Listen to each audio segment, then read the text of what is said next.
ഹോസേയ പ്രവാചകന്റെ പുസ്തകത്തിൽ നിന്നുള്ള വായന 2-ാം അധ്യായം 1 മുതൽ 23 വരെയുള്ള വചനങ്ങൾ. അവിശ്വസ്തയായ ഭാര്യ, നിങ്ങളുടെ സഹോദരന്മാരെ എൻ്റെ ജനമെന്നും സഹോദരിമാരെ അവർക്ക് കരുണ ലഭിച്ചു എന്നും വിളിക്കുക. നിങ്ങളുടെ അമ്മയോട് വാദിക്കുക. വേശ്യാവൃത്തി വലിച്ചെറിയുവാനും മാറിൽ നിന്ന് പരസംഗം തുടച്ചു മാറ്റുവാനും അവളോട് വാദിക്കുക. അവൾ എൻ്റെ ഭാര്യയല്ല, ഞാൻ അവളുടെ ഭർത്താവുമല്ല. അല്ലെങ്കിൽ ഞാൻ അവളെ വസ്ത്രാക്ഷേപം ചെയ്യും. പിറന്ന നാളിലെന്ന പോലെ അവളെ ഞാൻ നഗ്നയാക്കും. ഞാൻ അവളെ വിജനപ്രദേശത്തെ പോലെയും വരണ്ട നിലം പോലെയുമാക്കും. ദാഹിച്ചു മരിക്കാൻ ഞാൻ അവൾക്ക് ഇടവരുത്തും. അവളുടെ മക്കളോടും എനിക്ക് ദയ ഉണ്ടാവുകയില്ല. അവർ ജാരസന്തതികളാണ്. അവരുടെ അമ്മ പരസംഗം ചെയ്തു. അവരെ ഗർഭം ധരിച്ചവൾ ലജ്ജാകരമായി പ്രവർത്തിച്ചു. എനിക്ക് ഭക്ഷണവും വെള്ളവും കമ്പിളിയും ചണവസ്ത്രങ്ങളും എണ്ണയും സുഗന്ധദ്രവ്യങ്ങളും തരുന്ന കാമുകന്മാരുടെ പിന്നാലെ ഞാൻ പോകുമെന്ന് അവൾ പറഞ്ഞു. അതിനാൽ ഞാൻ അവളുടെ പാത മുള്ളുവേലി കെട്ടി അടയ്ക്കും.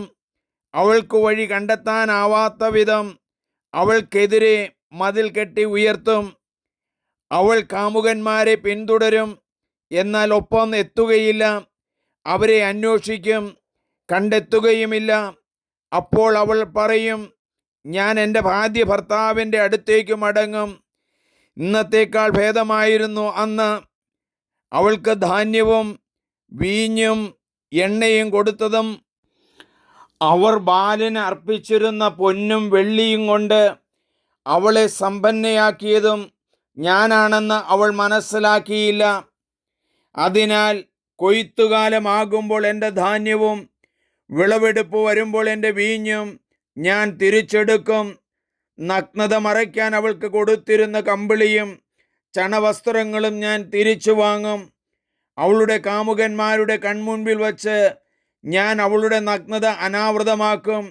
എൻ്റെ പിടിയിൽ നിന്ന് ആരും അവളെ രക്ഷിക്കുകയില്ല.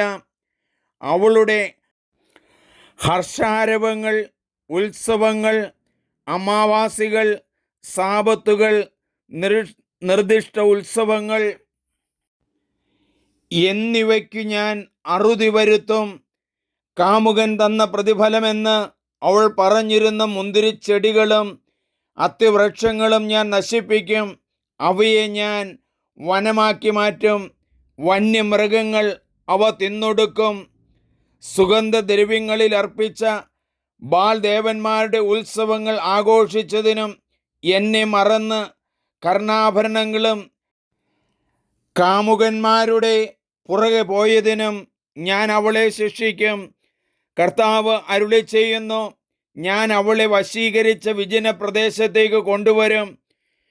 അവളോട് ഞാൻ സൗഹൃദമായി സംസാരിക്കും.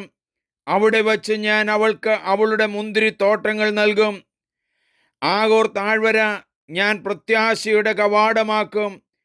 അവളുടെ യുവത്വത്തിൽ എന്ന പോലെ, ഈജിപ്തിൽ നിന്ന് അവൾ പുറത്തു വന്നപ്പോഴെന്ന പോലെ അവിടെ വെച്ച് അവൾ എൻ്റെ വിളി കേൾക്കും.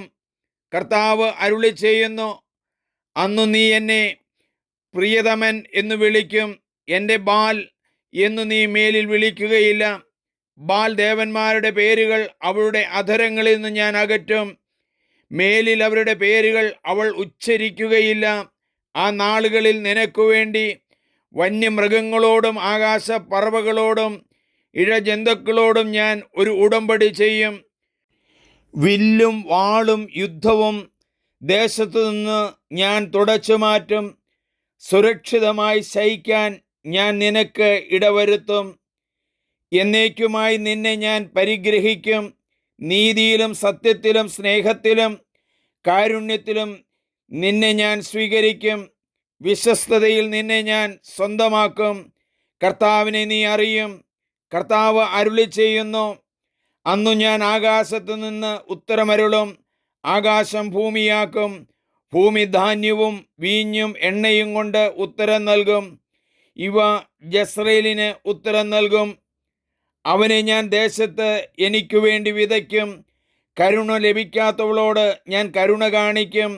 എൻ്റെ ജനമല്ലാത്തവനോട് നീ എൻ്റെ ജനമാണ് എന്ന് ഞാൻ പറയും. അവിടുന്ന് എൻ്റെ ദൈവമാണെന്ന് അവർ പറയും. കരുണയുടെ ദൈവമേ, അങ്ങ് ഇസ്രായേൽ ജനതയോട് എപ്പോഴും കരുണയും സ്നേഹവും കാണിച്ചിരുന്നല്ലോ. ഈ കാലത്തുള്ള ഞങ്ങളുടെ ജനതയോട് അങ്ങ് കരുണ കാണിക്കും. ഇസ്രായേലിനെ ഒരിക്കലും അങ്ങ് കൈവിട്ടില്ലല്ലോ. അവർക്ക് വേണ്ടതായ എല്ലാ കാര്യങ്ങളും അങ്ങ് ചെയ്തു കൊടുത്തു. അവരുടെ തെറ്റുകൾക്കും പാപങ്ങൾക്കും അങ്ങ് മാപ്പ് നൽകി. ദൈവമേ, ഹോശയ്യ പ്രവാചകന്റെ പുസ്തകം വായിക്കുന്ന ഞങ്ങൾക്ക് ഓരോരുത്തർക്കും കരുണയും സ്നേഹവും പാപത്തെക്കുറിച്ചുള്ള അനുതാപവും നൽകണമേ. ഞങ്ങളെ സ്നേഹിക്കുന്നവരെ പ്രത്യേകമായി അനുഗ്രഹിക്കണമേ. വചനം മറ്റുള്ളവർക്ക് പറഞ്ഞു കൊടുക്കാനും വചനത്തിൽ വളരാനും ഞങ്ങളെ ശക്തിപ്പെടുത്തണമേ. ദൈവമേ നന്ദി, ദൈവമേ ആരാധന, ദൈവമേ സ്തോത്രം. Hallelujah, hallelujah.